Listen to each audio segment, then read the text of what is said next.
Dumadi bukane kang wiworo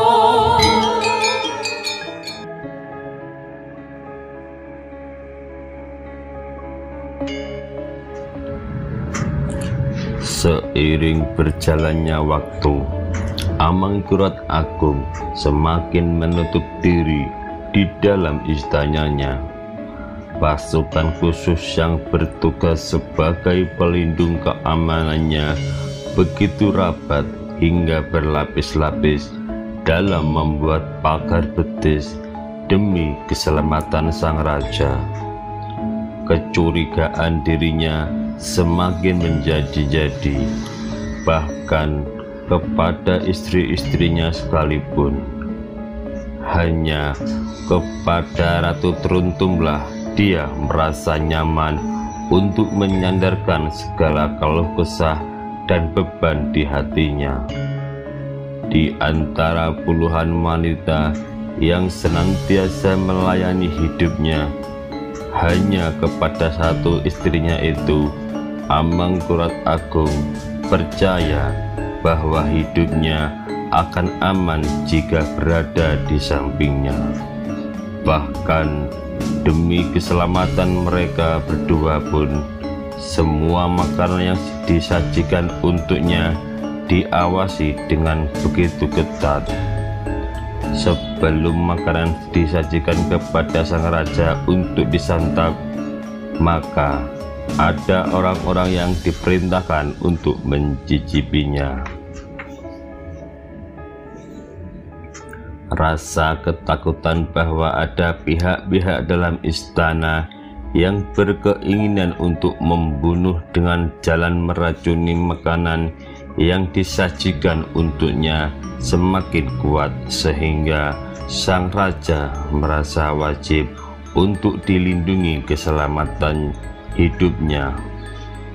Pada malam hari, istana dikosongkan dari kaum lelaki yang bukan orang-orang kepercayaannya.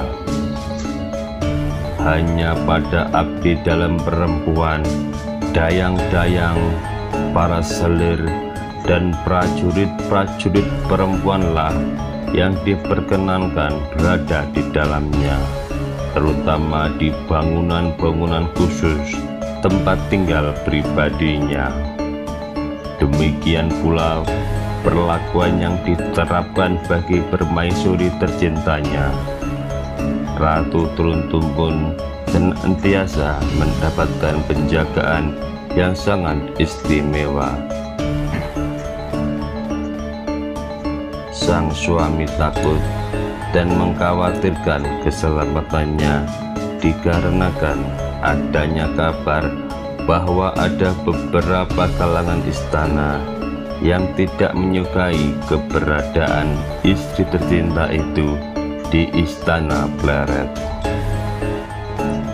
Para abdi dalam, inang pengasuh, dayang-dayang, dan pengawal yang ditugaskan untuk melayaninya pun dipilih dan diawasi dengan begitu tegas. Wajarlah jika istri-istri Amangkurat yang lain menjadi iri, bahkan membenci garwa kinasih sang raja. Hanya kepada dialah Amangkurat Agung mencurahkan segala yang ada di pikiran dan di hatinya.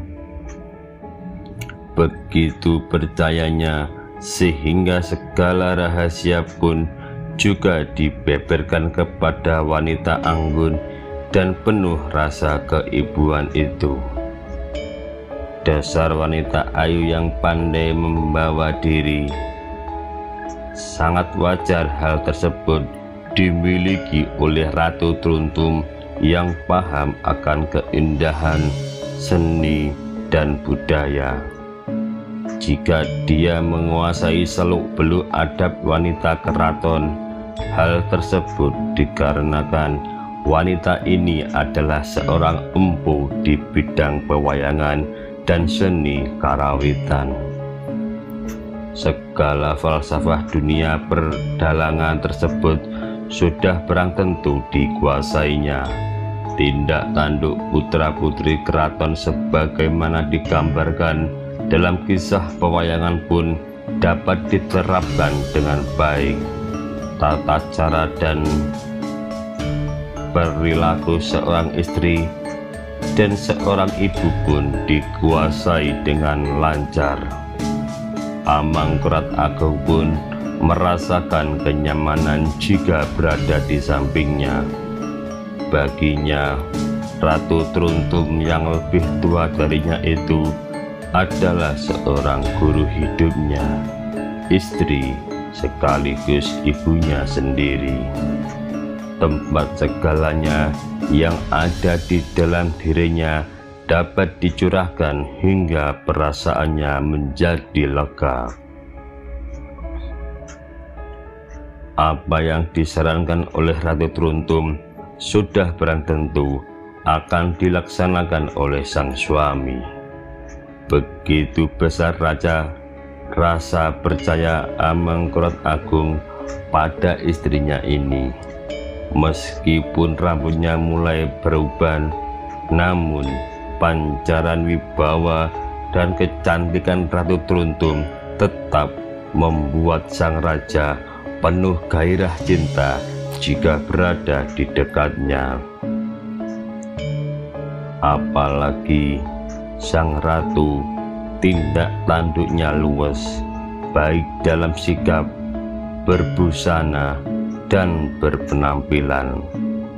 Keanggunan dan kecantikannya terasa tak pernah padam.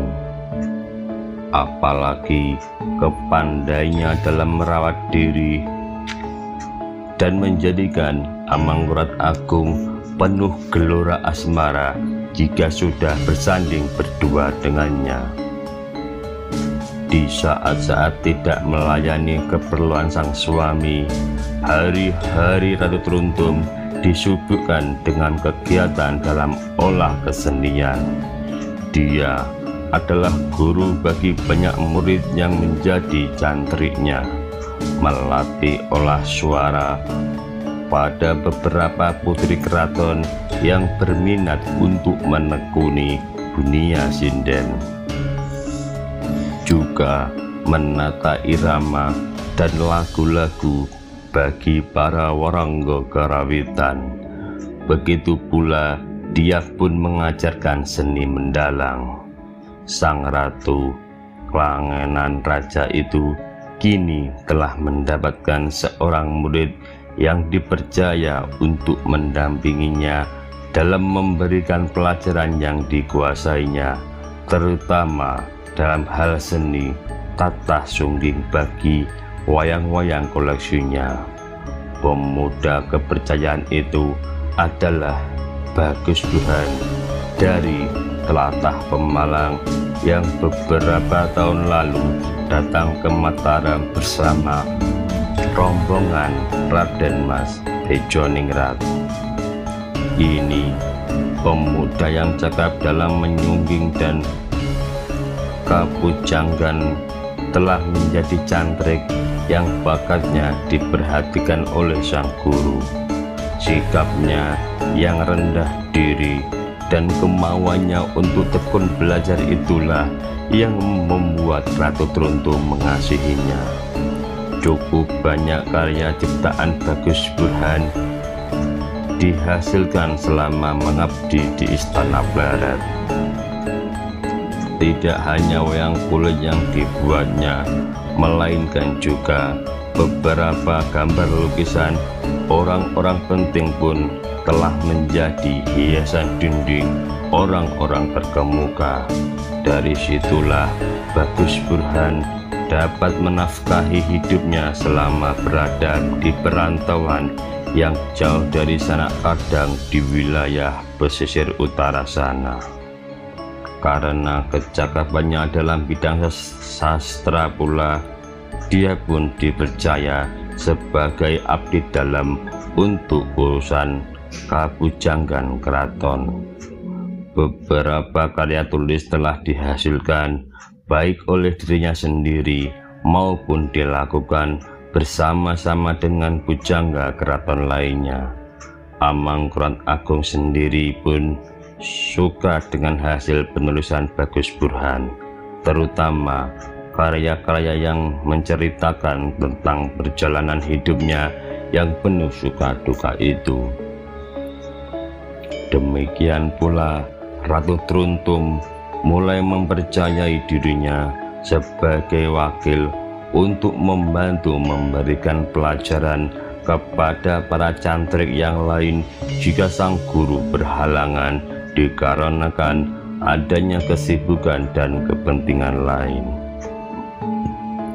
Begitulah kecakapan sang ratu itu pula yang membuat rasa sayang Amangkurat Agung benar-benar tercurahkan kepadanya. Namun sikap tersebut justru diterima sebaliknya oleh para istri yang lain. Mereka pada umumnya menganggap sang raja berlaku tak adil kepadanya. Banyak istri yang semakin jarang dikunjungi karena waktu sang raja lebih banyak dihabiskan bersama Ratu Truntum. Jangankan mengunjunginya, menengok anak-anak yang dilahirkan istrinya pun semakin jarang. Padahal mereka pun butuh kasih sayang dan perhatian dari sang ayah. Namun Amangkurat Agung seperti tak peduli dengan kabar-kabar miring tersebut. Dia merasa lebih berkuasa karena dirinya adalah raja besar yang memiliki hak apapun juga yang dimaui dan diinginkan. Siapapun yang berani menentang maka akan merasakan akibatnya. Para istri selir keraton yang jumlahnya lebih dari 40 itu pun hanya pasrah dengan kodratnya yang sebatas sebagai pelayan dan pelengkap hidup sang raja. Tak ada kuasa untuk berani menggugat. Bahkan yang terjadi justru persaingan di antara mereka sendiri agar mendapat perhatian Amangkurat Agung. Berbagai cara pun dilakukan. Ada yang berusaha membenahi diri agar menarik perhatian sang raja. Ada pula yang melakukannya dengan cara bersaing tak sehat dan tak wajar sesama istri. Banyak di antaranya saling bermusuhan. Tidak hanya antara mereka saja, tetapi anak dan keluarga pun turut dilibatkan. Oleh karena itu sangat wajar jika semakin hari keadaan istana Pleret semakin tegang dengan adanya persaingan untuk merebut perhatian sang raja. Hal tersebut terutama karena kepentingan kekuasaan bagi anak-anak lelakinya agar kelak mendapatkan hak waris dan keistimewaan keberadaan sebagai anak Raja Mataram. Anak-anak Amangkurat Agung pun menjadi turut tercemar oleh segala tingkah laku dan kerebutan antara istri itu. Masing-masing pihak mulai saling mencurigai, hingga tiap keluarga pun kini memiliki pasukan pengaman sendiri-sendiri yang tentunya akan saling bermusuhan antar kelompok yang satu dengan yang lainnya. Keadaan itu sudah diketahui oleh Amangkurat Agung, tetapi dia pun gampang untuk menentukan sikap, bahkan seperti membiarkan saja kekisruhan yang terjadi di dalam keluarga besarnya. Uniknya, demi melihat keadaan tersebut, yang justru menjadi perhatian adalah mengamankan Ratu Truntum dari perbuatan iri para istri yang lainnya. Istri yang satu ini benar-benar terlindungi hidupnya sehingga tidak sembarang orang diperkenankan untuk bertemu tanpa izinnya. Oleh karena itu, kemudian muncul julukan baru bagi istri kesayangan sang raja itu. Ratu Teruntung pun kemudian dijuluki sebagai Ratu Malang, Ratu Pemalang, atau Ratu Malat, yang artinya adalah ratu yang menjadi penghalang bagi istri-istri yang lainnya agar dapat dekat dengan sang raja. Kehadirannya membuat sang raja melupakan kewajiban kepada istri-istri dan anak-anaknya yang lain.